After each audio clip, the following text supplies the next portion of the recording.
This was just absolutely insane to witness, as in what is probably the game of the year for the Toronto Blue Jays. We had not one, not two, we had a million unthinkable, ridiculous moments that all cultivated in one of the crazier finishes you will ever see this season for the Toronto Blue Jays. We're going to break down this unbelievable game, discuss what it means going forward. And folks, I am just speechless at the way that this game finished, the way that this game went. What an afternoon, folks. We're going to break it all down. But before we can do it all, if you're excited about the Jays and if you're happy that they just pulled off what they pulled off, make sure to hit that subscribe button. Your guys' support's been unbelievable, folks. I don't know. That was the biggest roller coaster of emotions in a very long time for a game. Coming into this game, you're obviously, you lost the first two in the series. You don't want to get swept, especially heading into an off day and heading back home to play Texas. They go out and they do, I get the unthinkable is probably the word here. Like, words cannot describe what we just saw. Heading into this game, they put up one run in back-to-back games. Heading in this one, you're thinking, okay, they need to get something going here. And they get off to a decent start early. They score 1-0. And then just everything broke loose for this team as the game continued to go on. Vladdy goes 2 for 4, hits an absolute missile, huge home run. Berger, back-to-back home runs, puts the Jays up by 1. I mean, there's so many points to go over in this game, but quickly to run through the box score. Bichette got a knock. Vladdy got 2 knocks, including a clutch home run. Berger, absolutely massive home run. And Ernie Clement, which ended up being the game-winning home run. But the story of this game was not necessarily the offense. And yes, the resilience was huge from, it kind of was the offense, but it was really the bullpen.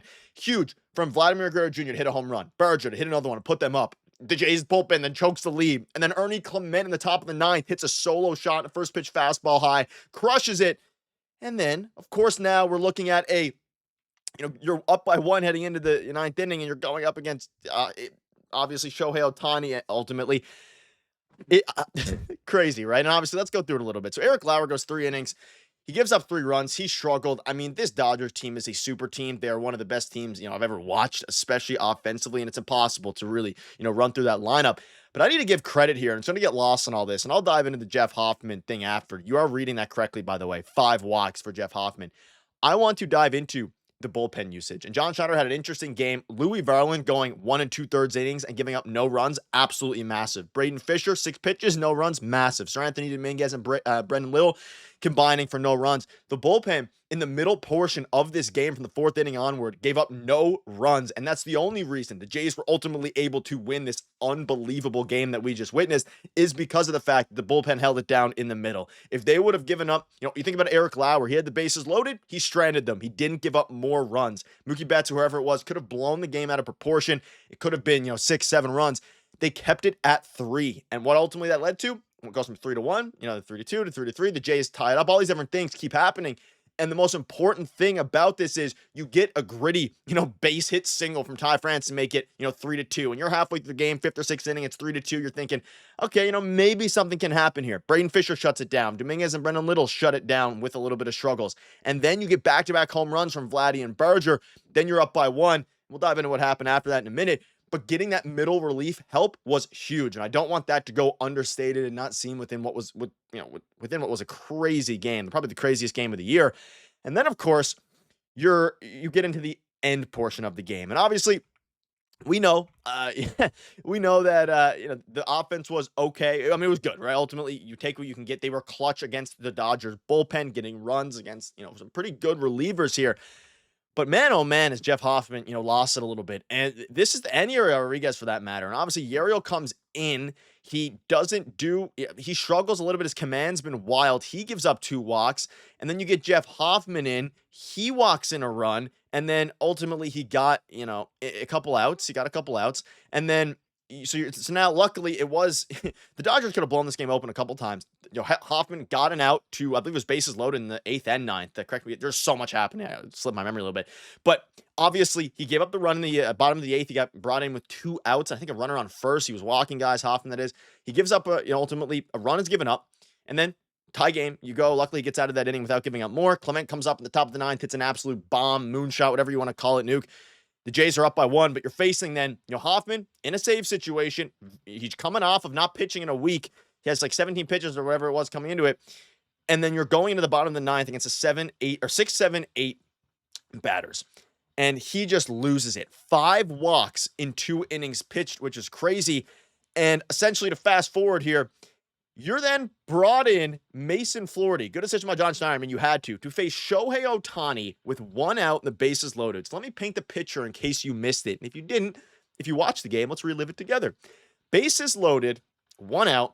Jays are up 5-4, right? They're up 5-4 against Shohei Ohtani, against Mason Flaherty. It was a 5.15 ERA heading into this game. Everyone thought this game was over. And the umpire, horrible job. The home plate umpire, absolutely terrible. Sean Barber, it was one of the worst performances I've seen. Not even in the last inning, he was squeezing a little bit. The amount of fastballs he missed right down the middle, like both sides, were terrible. Regardless, horrible for both sides. Squeeze a little bit. Mason Flaherty strikes Ohtani out on a full count slider down. I think it was slider. It was crazy. Gets the swing and miss. Mason Flaherty strikes out Shohei Ohtani in a pennant race in August against the Dodgers in Dodger Stadium. Bases loaded, full count. If Shohei doesn't swing there, it's a tie game. So then you're thinking, well, that was the craziest thing I've ever seen. Let's move on to Mookie Betts now. 2 outs, bases loaded.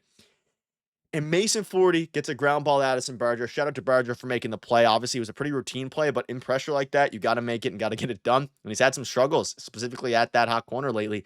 He gets the job done, gets the out, and Mason Flaherty wiggles his way out of a bases-loaded jam with 1 out with the best hitter on the planet, one of the best baseball players of all time, in a must-win game, really, where John Schneider empties out the bullpen. The only guy who was left is Tommy Nance. They use 4, 5, 6, 8 relievers, 4, 5, 6, 7, 8 relievers. 8 relievers the Jays used in this game, and it was truly incredible. I suggest you watch Jays in 30 if you missed it. Just an unbelievable game. And again, Jeff Hoffman needs to figure it out. He comes in, he basically blows 2 saves in the same in the same game. The funny thing about all this, he didn't even get an earned run because he inherited the runner on first. He let him score, got out of the inning. Otherwise, he didn't give up a hit, but he ended up walking 5 and didn't give up a run because Mason Flaherty bailed him out. But Uriel and Hoffman, they're kind of scary right now. Uriel's command's been off for a while. Jeff Hoffman, his command's been off for a while. He hadn't pitched in so long. John Schneider should have used him in yesterday or the day before. You have to be able to use them in blowout games. I don't care that Hoffman went a ton of rest or rust. It doesn't work, so stop doing it, John Schneider, but it is what it is there.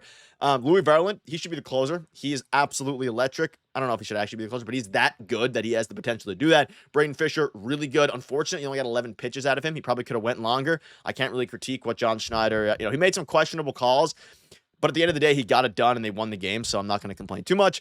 Brendan Little, dominant, and that's the big thing. Coming off a bad outing from both Brendan Little and Sir Anthony Dominguez. Dominguez was a little shaky, but I think he looked a lot better overall. This is what having a deep bullpen does. Your bullpen almost chokes it. Jeff Hoffman, and if you would have had in your bingo card Mason Flaherty striking out Shohei Ohtani, picture this.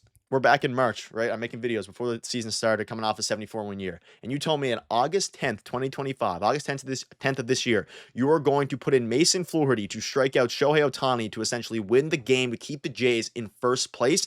You should buy a lottery ticket because that's absolutely insane. And it was just an incredible game. Almost hard to recap, so much went on. But folks, let me know down below what your thoughts are. There's really no words to describe it. I'm just checking here now.